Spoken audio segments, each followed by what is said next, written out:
February 23rd, 2025, Lesson 8. Don't be a goat.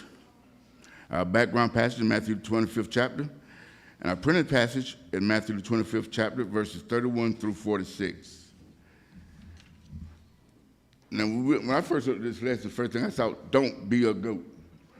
Everything you look at on TV, commercials, who's the goat? The greatest of all times. And the headline of this lesson, don't be a goat. So, as we're going through this, this lesson is still going about God preparing everything for his life to come to an end. And everything is about what we do, how we do it, and the talents that he gives us. And so every person got something they're supposed to do. They might not know what it is. They might not never realize what it is. But it's there for them. And they could be already doing it and not even know it. And Jesus is telling the multitude and his disciples that if you be a goat, where you going to go? If you be a sheep, where are you going to go? Yeah. Because it's a promise to us. And today in our churches is we have a commitment, but most of the commitments that we get in our churches, they don't stick by it. Don't live up to the commitment that we're supposed to have with God, especially in the black churches. You can go around, jump straight in the face of attacks against the presence just of the people. If you be there, you can be attacked. Just like it was in the Bible days. If you hung out with Jesus, you was in trouble. It's just like today, if you're hanging out with a gangster, you're in trouble.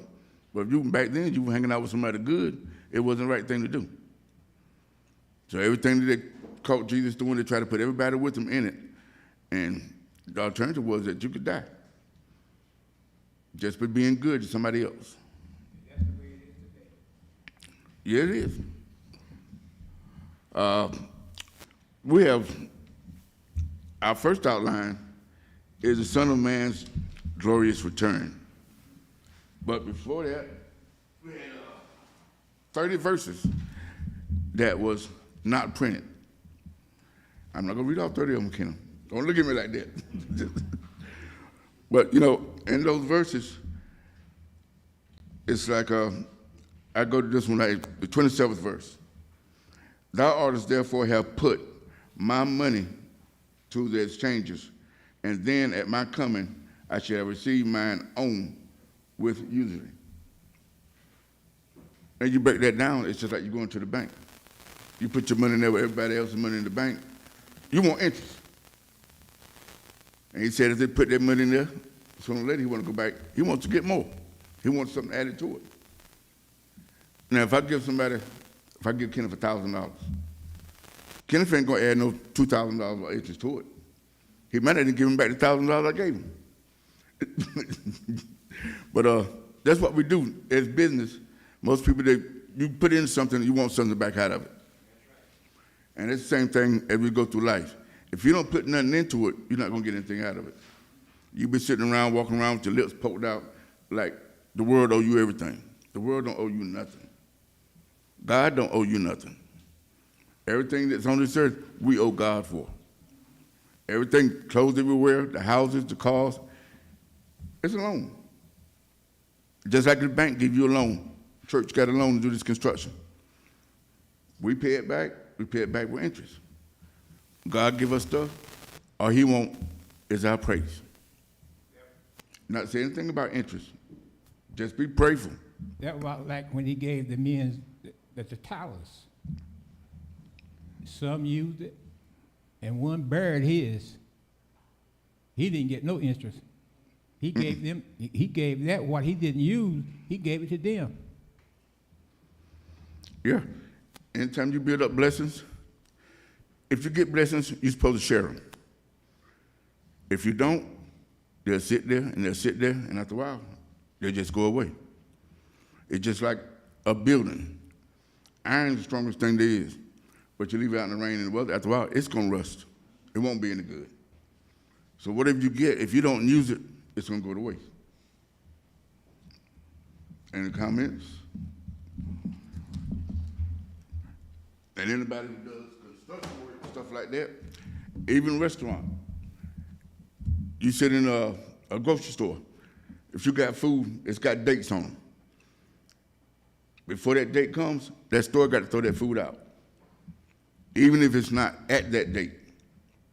You know, we used to do a thing for the veterans at the old golf course. We used to go to Food Line and Piggly Wiggly places, and we pick up that food. And you look at the date on the date's good. You get steaks and all these things, and you go right there. People get them, go put them on the grill. But to a certain date, the stores cannot legally sell them. And then some things like milk and juice, stuff like that, they can't even give that to you. That they will have to go out and sit down by the trash can, and then it will be up to you if you want to go by and pick them up.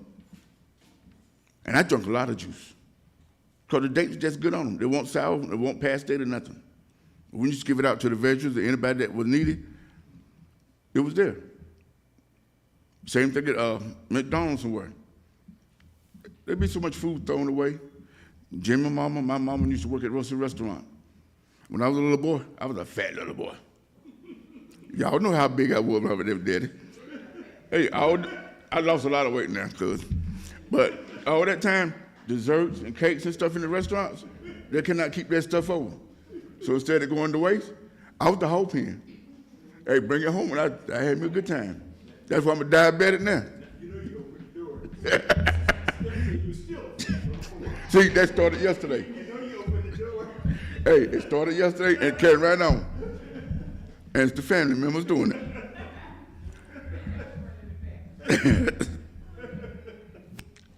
In our first outline, the sons of man's glorious return from Matthew 25, 31 through 33. She got to make up for last Sunday. 31, when the Son of Man shall come in his glory, and the holy angels with him, then shall he sit upon the throne of his glory. 32, and before him shall be gathered all nations, and he shall separate them one from another, as a shepherd divideth his sheep from the goats. 33, he shall set the sheep on his right hand, and the goats on the left. Now, goats and sheep, two different things.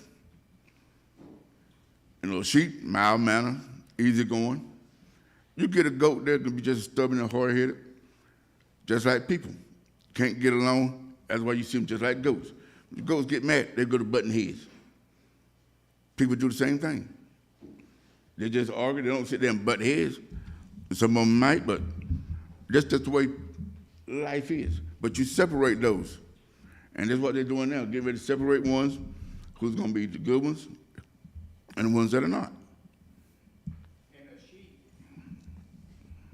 he's a mild mannered animal, but he also replenish for you and me, because he give you the wool off his body, and it will grow back. I just want to look at it, and as a sheep, you can use it over and over. What do you use from a goat? Only thing I've heard anybody use from a goat, milk or cheese. And a lot of them don't do that. And Jesse said meat, and then nobody said that. Then nobody looked like no goat meat. How many here have tried goat? You need to try it. You never tried it. It's just like barbecue. It's good. It all depends on how you cook it. It's good.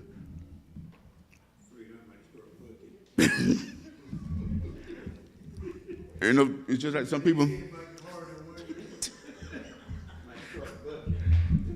They ain't worried about the bucking. You just don't start running to walls. The sheep will follow the shepherd, and the goats will go astray. They sure will. You put the head down, go to eating grass, you just keep right on going. Don't hardly ever look up. Just going.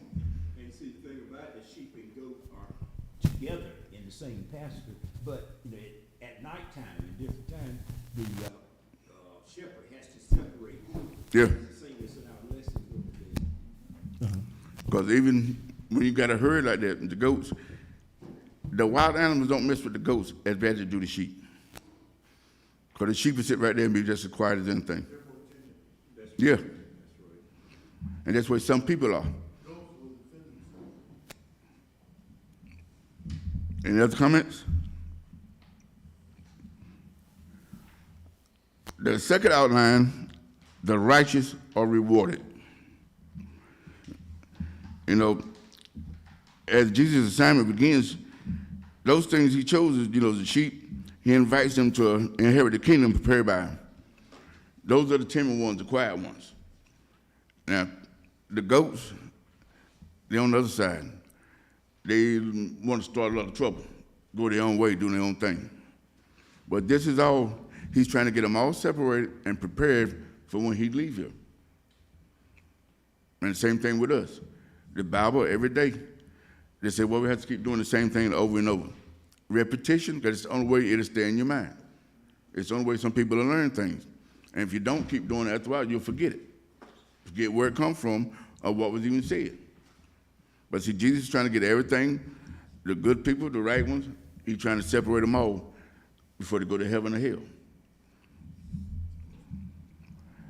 34. Then shall the king say unto them on his right hand, come ye blessed of my Father, inherit the kingdom prepared for you from the foundation of the world. Now he tell them, come get what's yours. They've been following him all this time, so now he's getting ready to give it to them. He's showing what the milk and honey gonna look like. 35, for I was hungered, and you gave me meat. I was thirsty, and you gave me drink. I was a stranger, and you took me in. 36, naked, and ye clothed me. I was sick, and ye visited me. I was in prison, and ye came into me. 37, then shall the righteous answer him, saying, Lord, when saw we thee and hungered and fed thee, or thirsted and gave thee drink? 33, when saw thee a stranger and took thee in, or naked and clothed thee? 39, for when saw we thee sick or in prison and came into thee? And the king shall answer and say unto them, verily I say unto you, inasmuch as ye have done it to one of the least of these my brethren, ye have done it to me. Every person that you help, every good deed that you do, you've done it to Jesus. That's what he wants. And every person that you wrong, you've done it to Jesus. He is talking to his right hand at this time. In these verses, he is talking about his right hand. Now he's going to switch to his left hand. Yeah, because he's already told them, and they'll come back and question everything that he said. So think about it. Like I said, everybody wants to be the GOAT. And you see in sports and different things. So think about whether you want to be the GOAT or what. Third outline is the fate of the unrighteous. Coming from Matthew 25, verses 41 through 46. You know, there's a list of activities that Jesus provides as temporary political implications. Let's go back over that other part there. 34. Yeah. Let's talk about some of those things, like 35. I was thirsty, you gave me drink. I was stranger, you took me in. Naked, you clothed me. Things we should be doing, like I used to do. Visiting the sick, Jimmy, you remember how we used to. Well, I used to. Well, Jimmy probably still does. But I don't hang out down at the rest homes and stuff the way I used to, and that's something we should all think about. Going to visit these people. I think COVID made us gun shy. Ken, that was part of it. Yeah, the pandemic. It doesn't take much for us to come up with an excuse not to do something, but for the most part, COVID made us gun shy. And we were in a meeting yesterday, and we were talking about that very same thing about visiting. And I made it clear, I don't camp out at hospitals and nursing facilities unless it's absolutely necessary or a close family member. Otherwise, I just don't do it, but you still can call, you still can pray. You do what you can do. Or you can talk to a family member that you know is in there every day or every other day. And you ponder that in your heart. My wife had a cousin over there. Every day, if you go there, he want to go home. He want to go home. He couldn't get his son to come and get him. Couldn't get his daughter to come and get him. But it was something on my heart, boy. I tell you, you ponder those things. Yes, there's a lot of people you go in there like that, they wants to get out. And you can't just take them out. But see, like down at the association, we talked about like going to the hospitals and the nursing homes and stuff. Some family members don't even want you to come in there. Some people are so sick. They'll meet you at the door, whatever you say a few words, you go on your way. They said, And you should respect their wishes. yeah. And one thing we talked about at the association down there was, you can go visit these people, but you don't go down and sit and spend half a day or a whole day with them. Just take a little short time and go in there and say something to them and leave. Because there are other people that want to come in, other people that got to come in and do their work. Just most of them just so they can see you, so you can see them. They're not all in the nursing home and the hospital. Some of them will be at home. Yeah. When people don't reach out to them, people know what's going on. You know, I think that's what we should do. Reach Yeah. out to them because just like people at the church, they don't pick the phone up. They who were, I'm talking about anybody. When you call them. But the leaders, if there's somebody in this church who ain't been, has been coming, they need to find out what's going on, why they haven't been coming. Yeah. I think that's what we need to do. and that's what I'm doing, I'm calling. You know, when you say the they, I just want to clarify that. I'm calling. I understand. And, You know, and there's some that you know. We want to make sure, but I'm calling. But the thing about it, there are some folks, as you said, as far as visiting is concerned, Some folks don't want any company, and some folks you can call and they will not return the call. I called a person just recently, went to voicemail. I'm gonna follow up with that. But, you know, the thing about it, everybody's grown, and all you can do is make yourself accessible. That's all you can do. Some of them, they don't recognize you. You can be with them all your life, and you can walk in there, who are you? Boy, that's something to put on your heart now. Yeah, that hurts, but you know, you can understand it. Yeah. Because there's some words that you can just say and they will remember, but they'll not remember everything. But, yeah.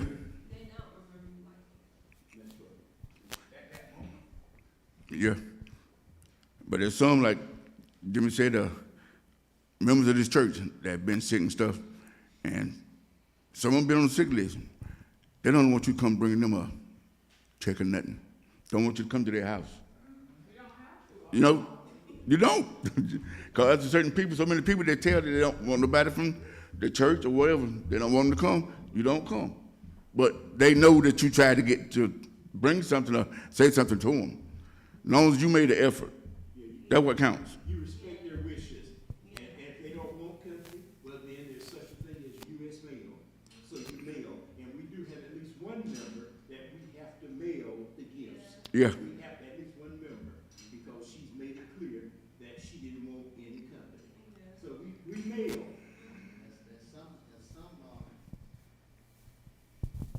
And some people don't even recognize your number. They don't recognize the number. A lot of them do recognize your number. If you leave a message, they might hear your voice, they might call you back. Then a lot of them just don't want to be bothered. You know, some people have feelings, their mood swings, or depends on their health. A lot of people just like to be by themselves.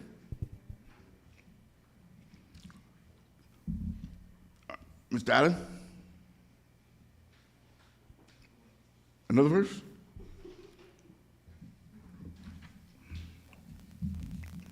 Well, you got what you wanted. You got what you wanted? You want to go back to those verses? Oh,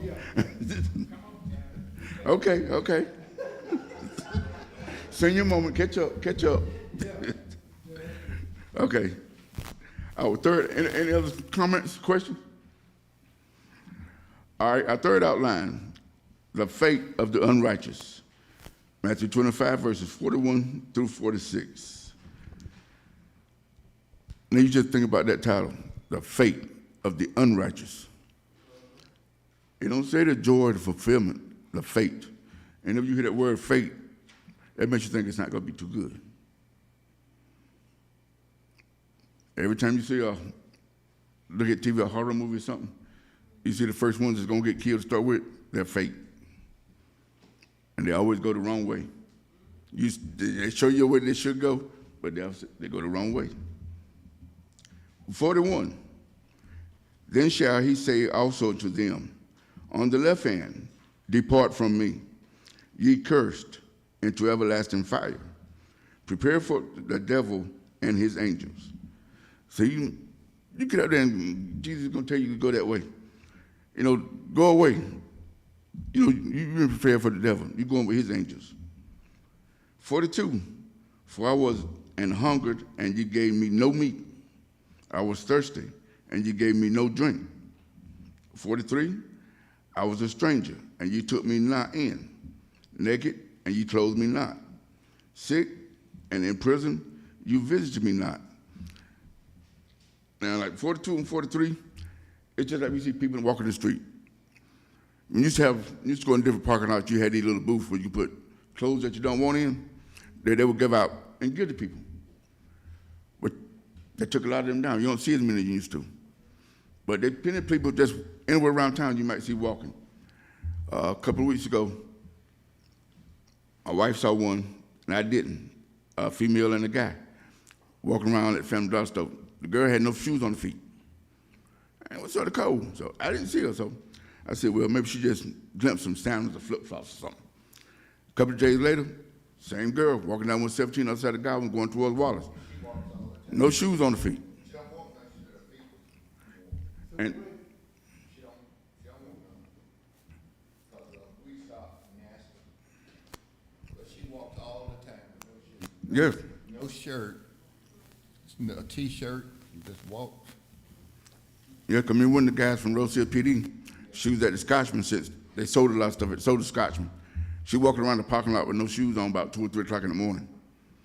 And then when I made my rounds to come back around again, she was out coming out of the intersection by the stoplight.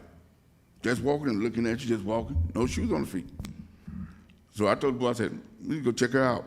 I went back to my office and sat down. Because, you know, said probably something, you know, probably a little mental or something wrong with her. But each time we saw her, she was by herself. As I said, we had Rose Hill PD. So let them do. Because some people you can't go up to. If you went up to her, who knows what kind of knife or something she might have had. And she came out on you and scabbed you. You never know. 43, or 44. Then shall they also answer him, saying, Lord, when saw we thee and hungered, or thirst, or stranger, or naked, or sick, or in prison, and did not minister unto thee? 45, then shall he answer to him, saying, Verily I say unto you, inasmuch as ye did not to one of the least of these, you did it not to me. And 46, and these shall go away into everlasting punishment, but the righteous into life eternal. Now he gave him a choice. You didn't help nobody, didn't do these, you're going to suffer. But everybody that treated the other ones and did something for them, they're going to be with Jesus. So just, you don't say it has to be somebody you know. Strangers. You know, there used to be a saying, a story people used to tell. The guy was in a shoe shop, and different people come in, want some shoe work and stuff done like that.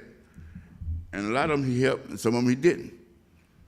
But then the last one that he didn't help came back, and they went through something, and somebody else was in there with him, and they found this person was from God. But he done turned everybody away, even this person. But see, you catch people come, At the gas station, somebody might they out of gas and need some food or something. You don't know whether they're telling the truth or just trying to hustle you. But it's up to you what's in your heart, whether or not you help them. And that's the stranger part. You can't sit there and judge people. You have to do what's in your heart or what God would want you to do. And instead of go there and give them $100 or $1,000, if you don't have to give them anything, if they want something to eat, carry them to McDonald's. Go in the store, buy them a sandwich or drink or something. If you're worried about they're going to buy some drugs or alcohol with your money, but just showing them that little bit of love. That's all Jesus asked. Do what they want you to do. Yeah. If you wanna say, right there where the food is at, say, come on in, I'll give you, buy you the food. No. I can buy my own food. Yeah. Right? That will happen. That can't happen. And if it do, I don't know. I don't know if I would give them the money. I would sit there and look. I said, well, if you're hungry, you want something to eat, you don't want to buy you nothing to eat, you ain't that hungry. I mean, you look at some people. I see these women stand out down there at Walmart, well, a couple anyway, that had kids with them and a bunch of luggage and stuff. You can kind of assume that person's in need, I think, and just go and offer whatever you're going to offer. That can be good, but you don't know. You never know. It's all in your mind. I would assume somebody went through that much trouble. They need a reward. You know, Well, if you give from your heart, if you, responsible and do with it, you gotta. that's your part. That's exactly right. That's it. That's right. The other part is between that person and God. Yeah. But I heard a guy tell me a story, I think it was Thursday. And he was talking about my accident when my truck got wrecked. And he sat there and told me, he said, when he was in Charlotte somewhere, he had a family, had kids and stuff. He'd get somewhere, and he had a friend. And you've heard about people in the highway somewhere, they get in front of you, slam on brakes, and make the insurance come through, you ran into the back of them. This guy said he would go to somewhere, to the intersection where he'd be at, take his keys and stuff out the car. He'd have his friend do what you got to do. They wrecked the devil out of his car. Then he go grab the keys, throw it back in the car. And they out the floor, hollering about the hurt. He said he got over $80,000 out of one wreck doing that. Now that's how he told me he did. What he's doing, he's quickly making reservations for hell. Yeah. Quickly making reservations for hell. Now I've heard people doing staging accident. I never heard people taking the keys out of the car and let somebody went into it like that. That was a shock to me. That's what people would do. Hey, he sat there and told me. Well, this is the way this country is going. If you ain't very careful, that's where they're treating us. All evil. The love of money. The love of money. Yeah. But yeah, just right down at the start yard on Wallace. I came home and told my wife about it, and it shocked me that it would come from the person who told me that. I never thought that person would do something like that. I know he won't all that righteous, but I'm not gonna sit at the intersection and take my keys out and then have somebody run into my car, and then have my keys and then we fall out to my earth. I mean, what the kids gonna do when they get big? What happened to that? The people that run in the back of his car, what happened to them? I don't know. He had his friend set his car and wreck it. So he said when they were living in Charlotte, this is what they did. So I don't know if they got hurt or not. That's fraud. Yeah. Expect you getting $80,000.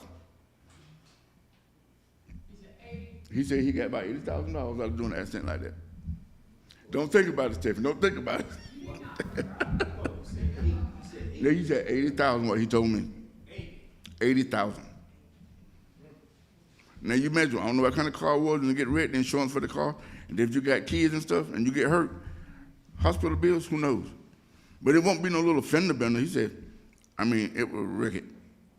But he could have gotten hurt or even killed, staging something like that. But see, they got out of the car and didn't get back into it until after the guy wrecked it. Right.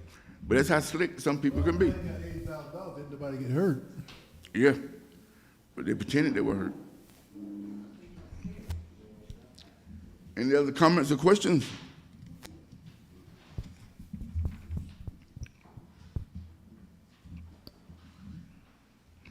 But it's always what's on the inside, between the sheep and the goat. Whether you're gonna be good or you're gonna be a hard-headed, stubborn something, it's gonna have to go one way, and the good sheep going another way. This is Jesus talking to the people, and he talked to them in parable. Just like he talked to the sheep, then he talked to the goats. And see what, whatever you're gonna do, it's on you. That's one thing. He don't push us to do anything. He gives us free will. So it's totally our choice. Jesus encourages compassions, and he also lets us know that the judgment, and we're going to be responsible for what we did and what we didn't do. True. And a lot of people think it's going to be at the very end, the judgment. But when you were little, you did wrong, your mama or dad or whatever, he spanked your behind. You got in trouble. And you don't just going to wait until the end of time. God going to punish. You're going to go through troubles and tribulation here. But you're going to do some things right here in this life that you don't think Jesus will spank you. You keep on living and do something that you're not supposed to do. Sooner or later, something's going to happen, and you'll see it, but you might not realize it. It wasn't sparing the rod, it was killing. They beat you worse than they would beat an animal. No, I wasn't. No, I wasn't. You know what? Yes, it did. Maybe you didn't act like Jesse.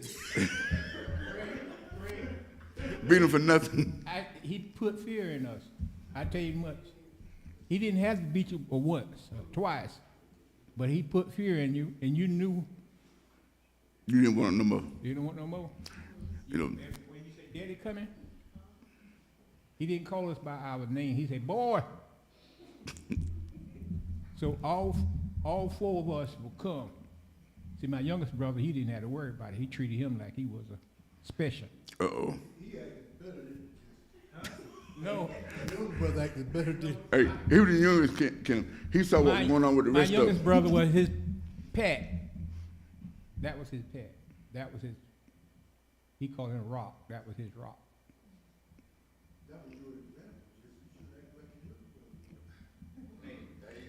Hey, the young brother was running because he didn't see what happened to Jesse and them. But Stephanie, we about the last one to come along. We didn't have to deal with what Raymond did with, did we? I was by myself. Only Daddy ever did with me. I don't remember Daddy ever beat me at all. But Daddy would have a thing, he would look at you and would never raise his voice. But he'd look at you, he'd say something, that was it. Good morning, Pastor. But My mama had the best memory ever seen. Every time. I think all mamas do. She went all the way back to when I was first born. hey, I think all mamas do. yeah, they did. And memory kicks in the middle of the night and under the sheet. No, it kicks in. It kicks in when you stand up in that wash pan. Yeah, That wash rag that left hand. Yeah. Wash rag that left hand stop going. kicks in.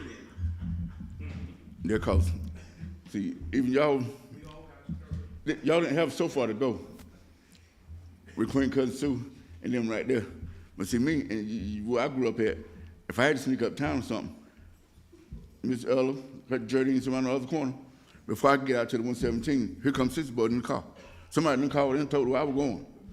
So, like I said, the neighborhood, the village, everybody kept on about it. You couldn't do nothing. I couldn't even go cut Jen in them house.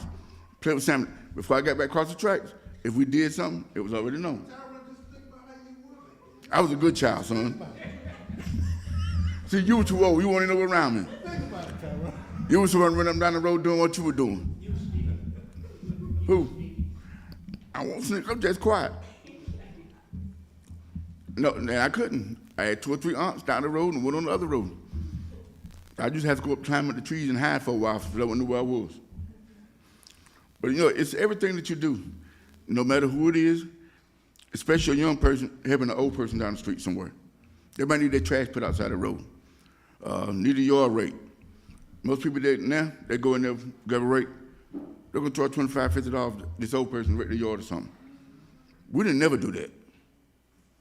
And if we didn't go volunteer, if the parents saw somebody down the road that was sick or something, first thing they did, they had to go cook them something to eat or come go get some medicine. You had to go do something for them. You never had to go stay with that Mag, did you? Ain't mad. Yeah.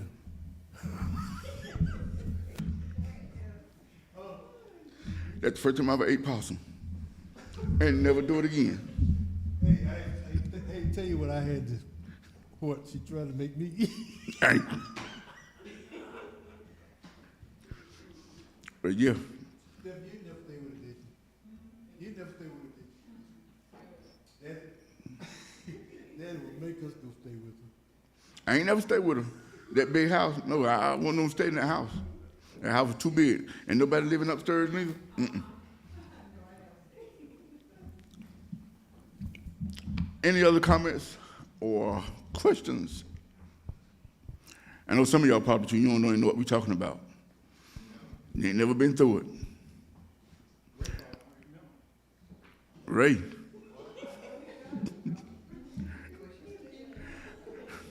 No, Ray tried to escape.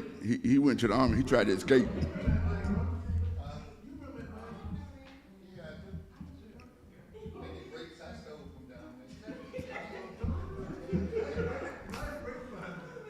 Let's see that, Stephanie? Ray didn't never go stay with that man, but he over there stealing her grapes.